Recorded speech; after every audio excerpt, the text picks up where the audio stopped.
It is absolutely my pleasure. I'm Beverly Scott, the founder and CEO of Introducing Youth to American Infrastructure, Inc.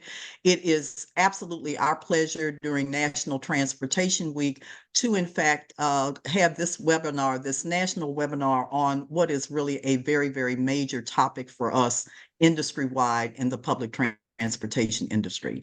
And that is a real focus on our frontline, our essential frontline positions.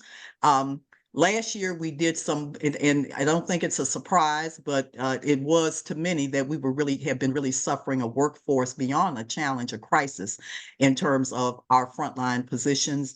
And we did a lot of research on this, particularly youth-centered research last year. A Critical Conversations report, which is actually a link of which is in the chat because you'll be hearing people reference that quite a bit. That included a national survey. We had meetings and we talked to and had survey results from over 800 people across the United States, 80% of whom were youth, okay? And they gave us their perspectives in terms of why the challenge and the crisis that we were facing. And they came back with some very interesting things. So the bottom line is that what the youth said to us was your work has changed, your workforce has changed, your workplace is changing tremendously. And while you are telling your story better, you're telling your story on a 20th century script. And I want to quickly move to what I almost started to title this, More Than a Driver. Mm-hmm. And that is to say that the position of driving or being an operator, while truly honorable, right away, the lens that youth came with is that your most populous position in public transportation is the bus operator, or what you call your bus operator and driver. And from our perspective, okay, that position is much more than a driver. And that is the point that you need to get across as you are talking about and actually inviting and encouraging people to want to come into these positions. And so anyway, that was the challenge that they threw out. They had a lot they brought to our attention, and I put this up as we begin this as food for thought in terms of this. This is not a bus from 100 years ago. All the technology that's involved, all the passenger contact. I mean, just the whole McGill Workforce Center, and it always makes me remember exactly what's actually involved in addition to what our operators are doing with the passengers, in addition what they're doing in terms of a very, very challenging operating environment. And so what we'll be coming back to at the end of this really exciting panel, which is being moderated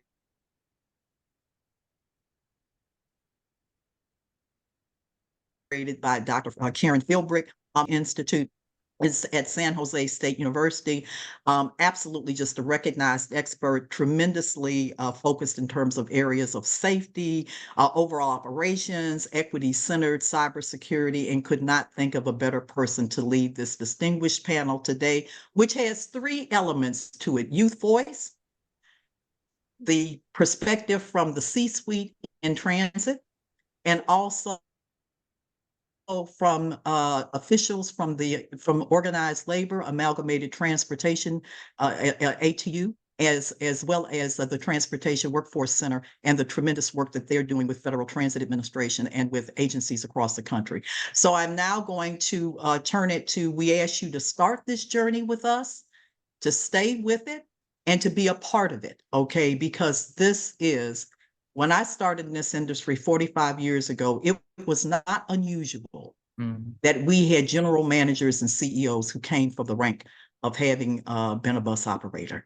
And I think it's time that we return to a lot of that. So that's my personal opinion. I turn it over now to Dr. Karen Philbrick and to all of you and a wonderful group of panelists for today's discussion. Dr. Philbrick, if you will take it away. Perfect timing, Dr. Scott. Thank you so much. Thank you. Let me begin by just simply thanking you for your tremendous leadership in this space, for really making others see what's possible. She's being very modest to the youth who have joined us today. She's actually been a CEO of multiple transit agencies. She's got a PhD. She's been a professor in my Master's of Science in Transportation Management program, and she is leading the way to address this workforce shortage, particularly on the front lines. As she said, I'm Dr. Karen Philbrick. I'm the moderator for today's event. I'm the executive director of the Mineta Transportation Institute at San Jose State University. I know she said that, but I repeat it because there was a little bit of a glitch and her screen froze.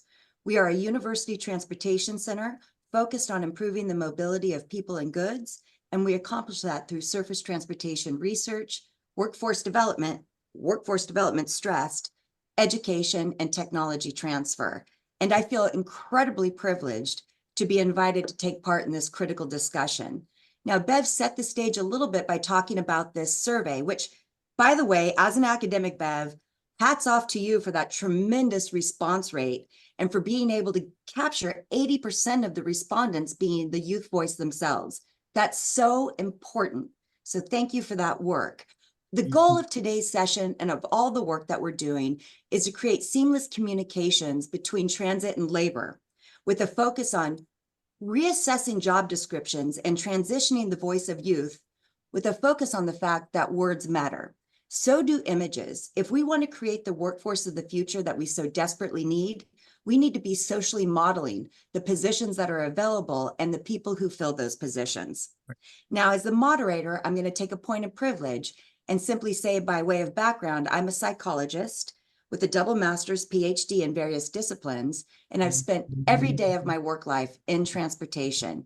There is a place for every person, whether it's an operator or going up across the pipeline to the C-suite, graphic design, journalism, psychology, planning, engineering, there is a place. And I want to stress for our youth right now that we are facing a critical situation. We have an aging workforce, and according to TCRP 2023 report, more than 50% of the transit workforce median age is 53 years old.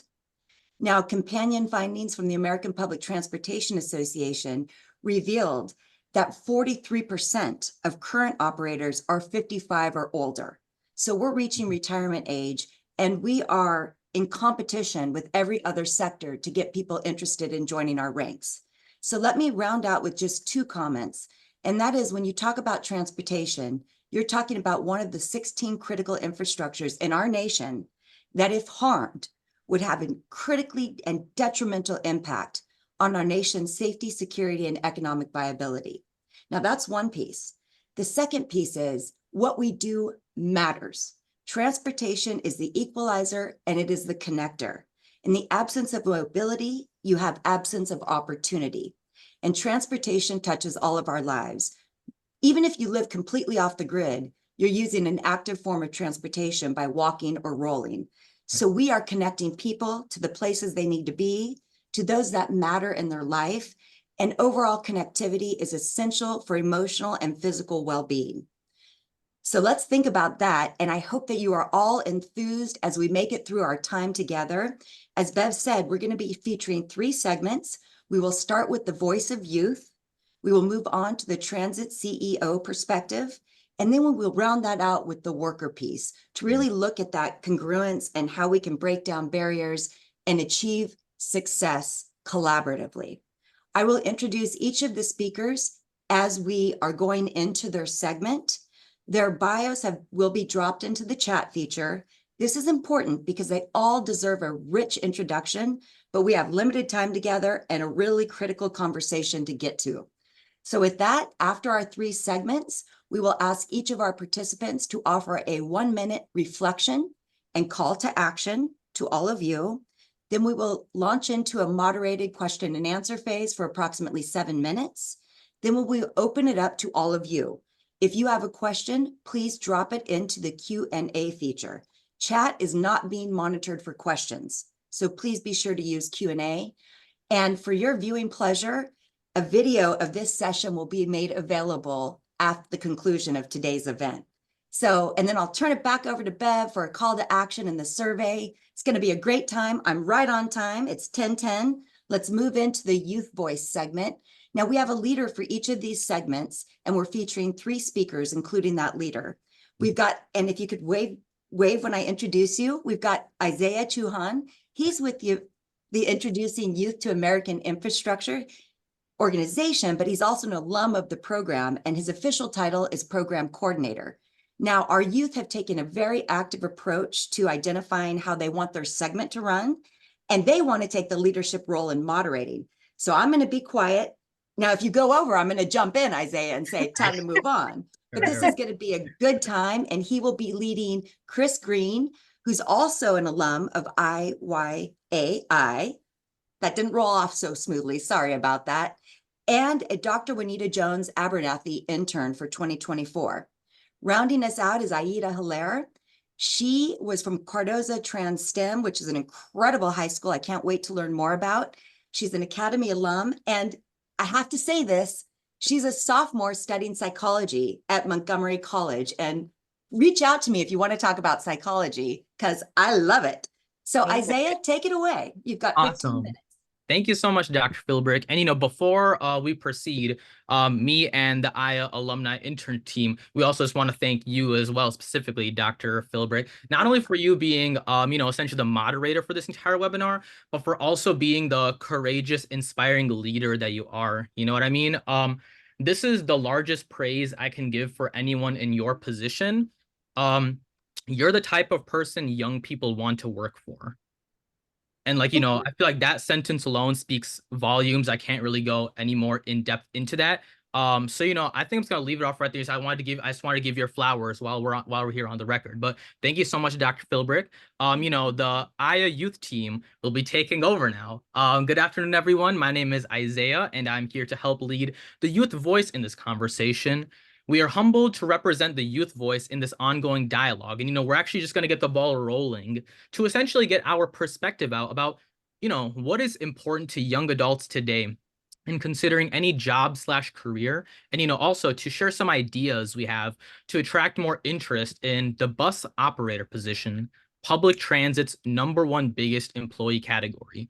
I do have some notes on the side, so bear with me if I look over there. But, essentially, overall, young adults said that they're looking for competitive pay and benefits, work-life balance, and flexibility. Now, mind you, we understand that these are frontline jobs and they don't necessarily lend themselves to remote work. However, there are plenty of outdated processes that can be updated. We're asking for clear lines of progression/advancement and, a place to work where their ideas are encouraged and respected and validated. And, ultimately, we feel that the bus operator position needs to be seriously updated and reevaluated, both the realities of, what they do, and as well as the image of bus operators, the perception of them, that should also be uplifted. I'm going to start with Chris. What's up, Chris? I talked to you a couple of minutes ago. Chris, you actually partook in the Critical Conversation surveys last year, where your overall perception of public transport careers and frontline positions in particular was explored. And, I remember when the actual Critical Conversations report was finalized and sent out, I remember emailing it to you, hey, Chris, we're finally live. Be sure to check it out. And you let me know that you read it. So, thank you for doing your homework. You know what I mean? I just wanted you to share your experience as a local focus group participant in the Critical Conversations survey last year, and what your thoughts were regarding the bus operator position. Yeah, so I actually found myself in the majority of the youth where I wasn't really aware of the position or any of the requirements. And it really definitely wasn't on my radar of even being a career in the future. So as like me, a significant portion of the young adults were unfamiliar with the role and the requirements. And I think this shows that other young people are not just unaware of the position, but uninterested in considering it. And so also, in addition to the focus groups, a national survey was held of 800 people, 80% of which were 30 or younger, so the majority of it was youth, and almost 50% were either in transportation, interested in pursuing a transportation career, or already studying for a transportation career, and yet 25% did not even know there was a major frontline worker shortage happening right now. Currently, public transit operators are among the oldest within major infrastructure sectors, with more than 50% being above the age of 55. This number peaked during the pandemic and is an issue that does not receive the publicity it deserves, as I know I was not even aware of it until I started working with Aya, and I think the position will never see the changes that it requires unless these are addressed, and it will never attract and retain young operators unless it's made public. Another issue is, I think, is the stigma that surrounds many of these blue collar jobs, where they're basically not held in the same regard as white collar jobs that a lot of young people are chasing today. They don't see them as being as luxurious. And I know personally, I wouldn't consider the bus operator position to have many of the aspects we're looking for, such as competitive pay and clear path progression, like I can find quite easily in the engineering field. And so I think if it's treated with more respect, the respect that it deserves, then a lot of these changes can be obtained and change transportation for the better. I'm glad you brought up the point where you don't feel like it's an issue that it doesn't get the publicity reserves. Like, don't even get me started, man. You know, before I started working with Aya in 2020, I was a junior in college, and when I tell you, I quite literally never heard the word infrastructure in high school or college. Nor did I know like how deep it went or the careers that went into it. I didn't even know that there were these critical infrastructure lifeline sectors that dictate the entire operation of society. You know what I mean? So I'm glad that we have that same thing in common. Something I thought you said was interesting was you mentioning there was like a stigmatizing or like the stigmatization of bus operators.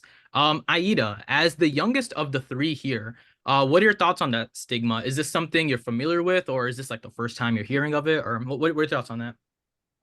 Yeah, so from my perspective as a DC resident, right? I moved to DC when I was 14 years old, and before that, I had never taken the bus or anything else like that. Very privileged to like have a car and be able to get driven and chauffeured everywhere I wanted to go. So when I first came into DC, everywhere I went, I had to take the bus to go there. So I was taught the etiquette was you say hello, pay your fare, you sit down, and you do what you got to do, that. So with that being said, like Aya, right? I was introduced to Aya, thankfully, in my sophomore year of high school through the internship that we had that summer. And through that, I was able to learn a lot about infrastructure and the things that like how it's important. Like I already knew it was important because I used it every single day. But I was able to like really take appreciation for it. And I was able to notice that this was a crisis that was happening in real time. I noticed that all my bus drivers were getting older and, the things like that. So I currently live in Southeast compared to when I first moved here and I lived in Northwest. The difference between the different quadrants is that the elders in Southeast talk to their bus operators. They tell them about their grandchildren and the neighborhood gossip. It's not just with one operator either, but with all of them. They build these beautiful connections with the community, and I would love to see that continue. I think a part of the problem is not really being honest and clear about what they do, because words matter. And they're more than just a driver, but that definitely doesn't come through enough. And that has what's got to start changing, and post-pandemic, the role and interaction with the public is even more important today. People are just now getting back to their normal lives, and it's a necessary thing. I take the bus every single day. I'm literally, after this webinar, I have to go to work and I'm going to catch the bus to get there, and the metro too. So transportation does play a big part of my life. You should be driving that bus. I gotta be thinking about that. It's crazy. I could be driving that bus. Lately I've been seeing younger bus drivers that look like me with tattoos and piercings and locks, and like it feels really good to see it. I'm not gonna lie. But yeah, there's like, because of the lack of information that is pumped into our community, the challenging environment they operate, people aren't prepared for, like the safety road considerations, different kind of passengers, the questions, the means, directions, different languages, different ways to pay the fare, handicap accessibility support, bike rack support. Yeah, we could keep going, right? We can just keep on going. It doesn't stop. We just need to like get people acclimated from young ages. That's really it. Right. Yeah, I appreciate you saying that because I think there truly is a lot more to consider than just driving the bus. I think, in my opinion, they're more than just operators because they're constantly serving and sometimes even protecting their communities. A story I heard recently that I liked was of a bus operator spotting a young child and taking the time to make sure that child got home safely. And Dr. Scott always says she always refers to the bus operating position being more in line with that of a pilot or a ship captain. And I agree because they must always be able to adapt to changing circumstances in order to ensure their passenger safety. And so, that kind of makes me wonder, where do you think this disconnect from the reality of a bus operator and the roles comes from? Well, there are several key factors to contribute to the disconnect. Firstly, there's a general societal bias towards certain professions, with bus operating often falling into the category as lesser jobs. With some of the responsibilities stated earlier, people look at the job as an inconvenience, and we're preached in life that when it comes to careers to be the boss and not the worker. There are rare occasions you see people talk about being a bus operator with pride. Additionally, media portrayals and culture narratives often overlook the vital role bus operators play in our communities. Yeah, it's totally right. If I recall correctly, Chris, I think you in the beginning you said that a bus operator wasn't like the first appealing job that came to mind. Was that about right? What are some like realistic improvements you feel organizations can do from a position standpoint to help this to make it a better image? Yeah, well, currently I think that the role is not really tailored towards the youth. And Mhm. a big part of that is obviously on part of the underrepresentation. But I think it ties right back to those like kind of aspects that the youth are looking for in jobs. So to start, I think simplifying and speeding up the hiring process, as well as offering more competitive pay and benefits, will make the positions more accessible and even appealing to young adults and others.